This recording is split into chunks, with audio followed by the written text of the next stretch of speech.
மிதுன ராசி நண்பர்களே, திருவாதிரை மற்றும் புனர்பூச நட்சத்திரக்காரர்களுக்கு சந்திராஷ்டமம் எஃபெக்ட் இருக்கும். அப்படி இருந்தாலும் கொஞ்சம் மனசில் சந்தோஷத்தை கொடுக்கக்கூடிய சூழ்நிலைகள் நிறைய உண்டு.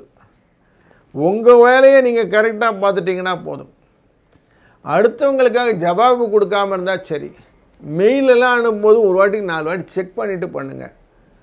கம்யூனிகேட் பண்ணும்போது கரெக்டாக கம்யூனிகேஷன் வச்சுக்கிடுங்க. பைசாலாம் நல்லபடியாக வரும்.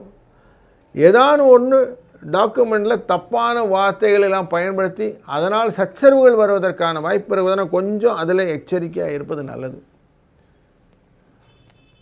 செய்த பின்ன யோசிக்கிறதுல செய்யும் முன்னே கரெக்டாக பண்ணிட்டீங்கன்னா கரெக்டாக இருக்கும் இல்லையா? அதனால் ஒரு வாட்டி நீங்கள் பண்ணின காரியத்தை இன்னொருத்தர்கிட்ட கொடுத்து செக் பண்ணிக்கிறதும் நல்லது.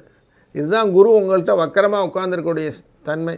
அதனால் அவரை நீங்கள் நினைந்து நீங்கள் செய்யக்கூடிய காரியங்கள் வெற்றியை கொடுக்கும். 8, 6 இந்த அதிர்ஷ்ட எண்ணும் துணை நிற்கும். வாழ்க வளத்துடன்.